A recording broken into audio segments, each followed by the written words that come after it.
प्यारे साथियों नमस्कार।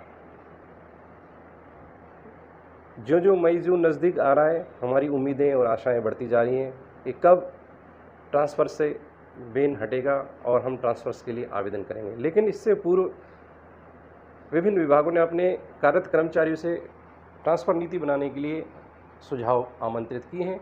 उसी के तहत कुछ बिंदु मैं आपके समक्ष रखना चाहता हूँ। हो सकता है आप उससे सहमत हों, हो सकता है आप उससे सहमत न हों, लेकिन ये मेरे निजी विचार हैं। यदि आप सहमत न भी हैं तो आप उन्हें मेरे स्वयं के विचार समझते हुए उन्हें इग्नोर करेंगे। सबसे पहले एक बहुत बड़ी समस्या है तृतीय श्रेणी अध्यापकों की, जिन्हें कई वर्षों से ट्रांसफ़र का इंतज़ार है और कब ट्रांसफ़र खुलेंगी और वो कब अपना आवेदन करेंगे। पूर्व में आवेदन भी कर चुके हैं, लेकिन नीति का एक अवलंब लेकर इसे बार बार टाला जा रहा है।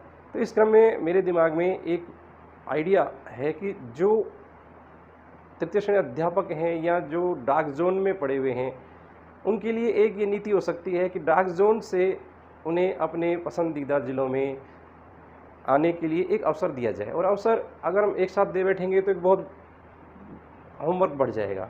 इसको कम करने के लिए एक ये मेरा विचार है कि हम इसको चरणबद्ध तरीके से करें।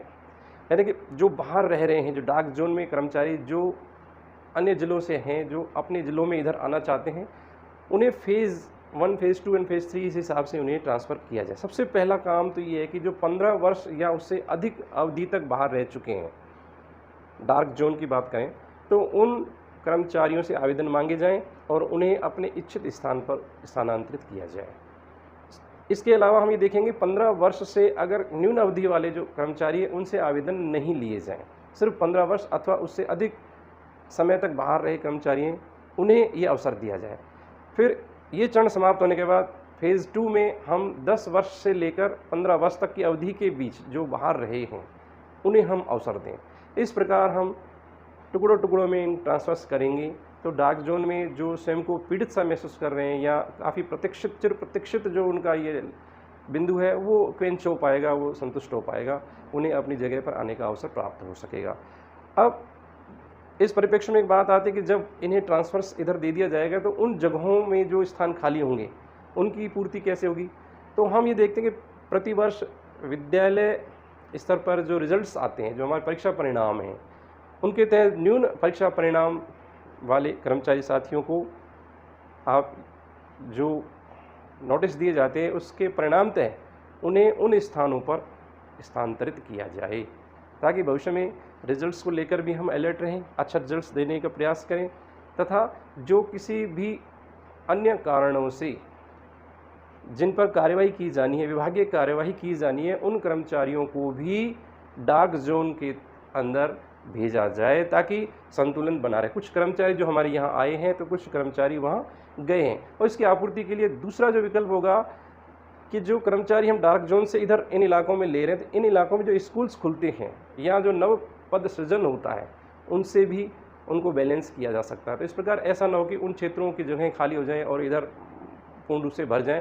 तो इस चीज़ को भी संतुलित करते हुए हमें इन बिंदुओं पर देखना चाहिए कि डार्क जोन के कर्मचारियों को फेज़ वाइज छोटे छोटे टुकड़ों में हम ट्रांसफ़र करें ताकि होमवर्क नहीं बढ़े और हमारे कार्य व्यवस्था पर भी कोई ज़्यादा फर्क नहीं पड़े। एक बिंदु ये है। दूसरा ये है कि इसकी क्षतिपूर्ति कैसे होगी कि जो नवनियुक्त कर्मचारी होते हैं, उनको प्राथमिकता से इन स्थानों पर डाला जाए, इन स्थानों पर पदस्थापित किया जाए, और कम से कम 5 वर्ष तक पदस्थापन के बाद 5 वर्ष तक उन्हें सेवा अपनी पूर्ण करनी होगी। तत्पश्चात ही उन्हें स्थानांतरण के लिए उनके आवेदनों पर विचार किया जाए। उनके आवेदन लिए ही नहीं जाएंगे 5 वर्ष पूर्ण होने की अवधि तक, उसके बाद विचार किया। इसमें भी हम देखते हैं कि बहुत एक्सटीरियर या जो बहुरंग भागों में जो विद्यालय हैं, संस्थाएं हैं, या जिनमें आना जाना काफ़ी दुरूह है, कठिन है, ऐसे स्थानों पर हमें 5 वर्ष की अवधि न देकर मात्र 3 वर्ष की अवधि अनिवार्यतः पूर्ण करानी होगी।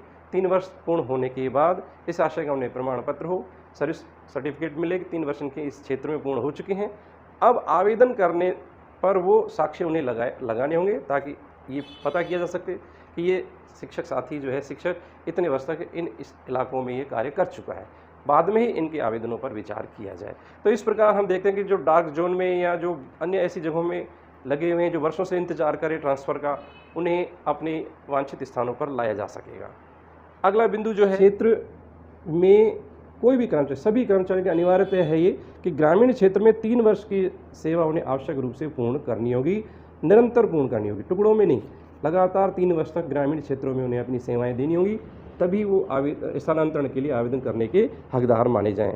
और ग्रामीण क्षेत्र में इसके उलट एक चीज़ और हम देखते हैं, अगले बिंदु की ओर विचार करें कि जो ग्रामीण क्षेत्र में उत्कृष्ट सेवा देने वाले कर्मचारी, शिक्षक साथी, जिनके रिजल्ट्स बहुत अच्छे रहे हैं, लगातार 3 वर्ष तक अच्छे रिजल्ट्स रहे हैं, विद्यालय का भौतिक उन्नयन हुआ है, शैक्षिक उन्नयन में उनकी भागीदारी रही है, उनकी अहम भूमिका रही है, ऐसे कर्मचारियों को शहरी क्षेत्र में उनके मनवांछित स्थान पर उनका स्थानांतरण किया जाए। इस पर प्राथमिकता से विचार किया जाए, प्राथमिकता दी जाए ऐसे केसेस में।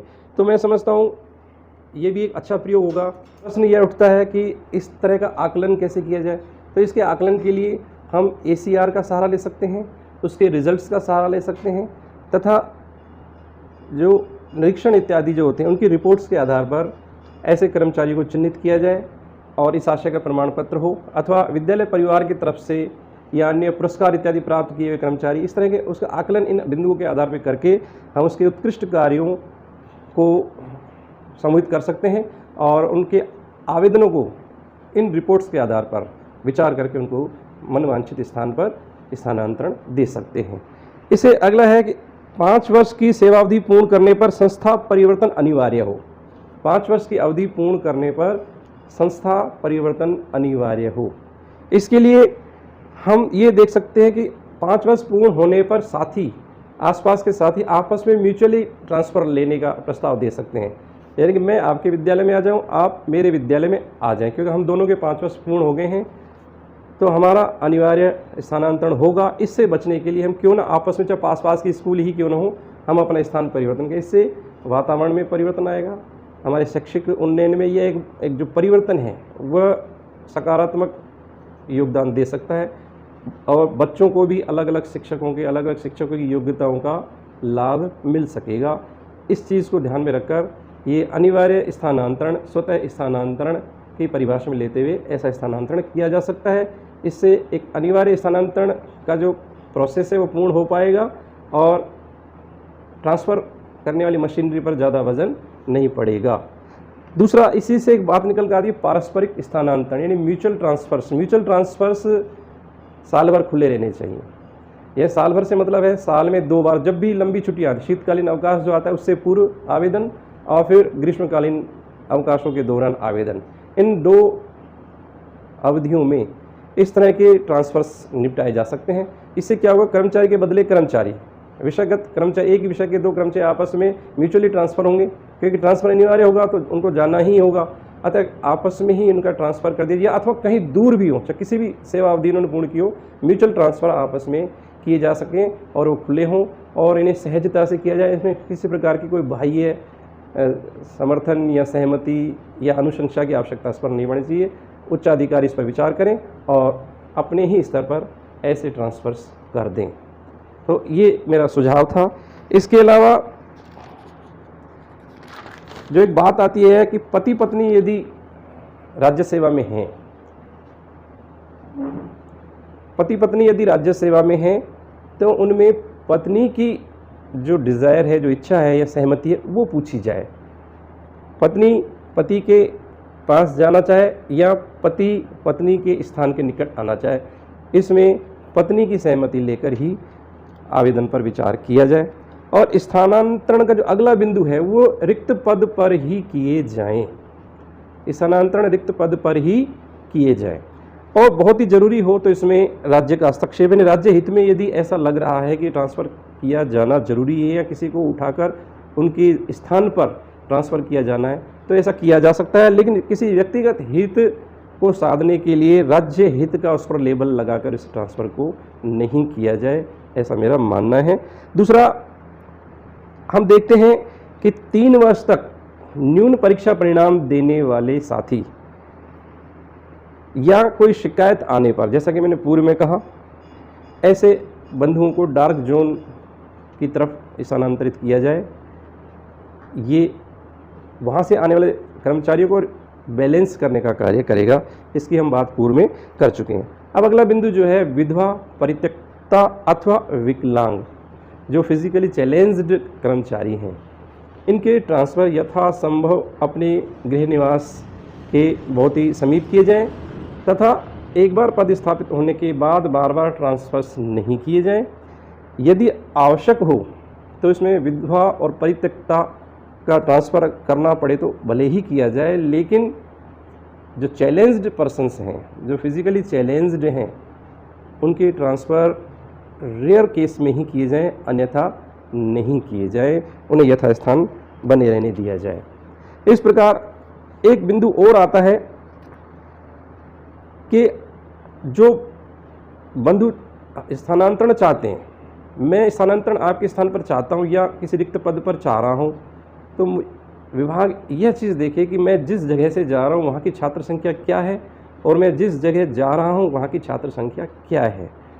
इन दोनों में तुलनात्मक अध्ययन करते हुए यदि ऐसा लगे कि मैं जिस स्थान पर जा रहा हूं वहां छात्र संख्या अधिक है तो मेरा ट्रांसफ़र कर दिया जाए, क्योंकि कम छात्रों को लाभ देने के बजाय ये कर्मचारी अधिक छात्रों को लाभ दे सकता है और वह अपनी इच्छित स्थान पर भी जा रहा है। तो ये दोनों ही हमारे जो लक्ष्य हैं वो पूरे हो रहे हैं, तो इस पर विचार किया जाए और सहजता से ट्रांसफ़र कर दिया जाए। और ऐसे स्थानांतरण इच्छुक जो अन्य विषय की योग्यता, एक दूसरी बात इसमें और आती है कि ऐसा कर्मचारी जो ट्रांसफ़र चाह रहा है, जिस विद्यालय में चाह रहा है उस विद्यालय में ऐसे अन्य शिक्षक की भी आवश्यकता है जो वहाँ पर मौजूद नहीं है, लेकिन इस शिक्षक के पास वो अतिरिक्त योग्यता है। यानी मैथमेटिक्स का एक टीचर है तो वो साइंस को भी पढ़ा सकता है, या संस्कृत का अध्यापक है वह हिंदी को भी पढ़ा सकता है। इस प्रकार उनके पास यदि कोई अतिरिक्त शैक्षिक योग्यता है तो उस योग्यता का परोक्ष हम लाभ ले सकें, उस संस्था में छात्र उसका परोक्ष लाभ ले सकें। इन बिंदुओं पर भी विचार करके तदाशय का एक प्रमाण पत्र या एक टिप्पणी संस्था प्रधान द्वारा लिख दी जाए तो उस कर्मचारी का ट्रांसफ़र भी प्राथमिकता से कर दिया जाए। कई हमारे विभाग में ऐसे कई विद्यालय हैं जहाँ छात्र संख्या न्यून है या शून्य है और वहाँ पद भरे हुए हैं, तो 3 वर्ष तक यदि नामांकन नहीं बढ़ा है तो इसका मतलब वहाँ अध्यापक के रहते हुए भी नामांकन वृद्धि नहीं हो पाई है, तो यहाँ शिक्षक की कमी अथवा शिक्षक के न पढ़ाए जाने की स्थिति की वजह से नामांकन नहीं बढ़ा है, बल्कि इसके कोई अन्य ही कारण है। तो क्यों न इस कर्मचारी को ऐसी संस्था में स्थानांतरित किया जाए जिससे इस कर्मचारी का ज़्यादा लाभ लिया जा सके और ज़्यादा छात्र इससे लाभान्वित हो सकें, जो हमारा खर्च हो रहा है वह सही जगह पे खर्च हो।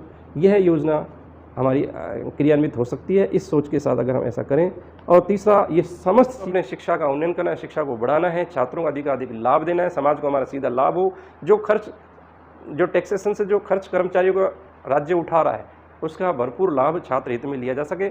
इन उद्देश्यों को दिमाग में रखते हुए अगर हम इस तरह की योजनाएं बने और स्वस्थ भावना से ट्रांसफर्स करें तो हमारी व्यवस्था बेहतरीन हो सकती है। और एक बिंदु इसमें मैं और जोड़ना चाहूँगा कि रजिस्टर्ड होना चाहिए। मैं ट्रांसफर्स चाह रहा हूँ, मैं किन किन स्थानों पर ट्रांसफर्स चाह रहा हूँ उसका भी एक रजिस्ट्रेशन नंबर होना चाहिए।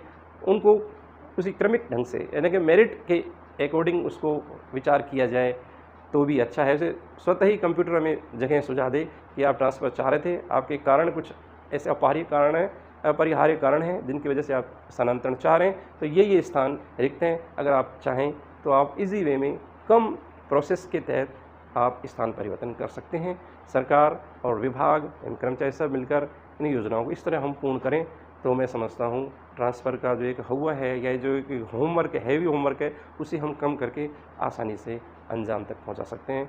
अपने मन इच्छित स्थान पर जाकर अपना कार्य बेहतरीन ढंग से कर सकते हैं। इसी के साथ ये मैं अपनी बात को विराम करता हूँ। ये मेरे निजी विचार हैं, निजी विचारों के तहत ही मैंने बात रखी है। अगर कहीं अच्छे लगे हो बिंदु तो आप इस वीडियो को लाइक करें और इस वीडियो को आगे तक शेयर करें ताकि मेरे विचार अगर अच्छे लगे हों तो आगे तक पहुंच सकें। इसी के साथ जयतु संस्कृतम, जयतु भारतम।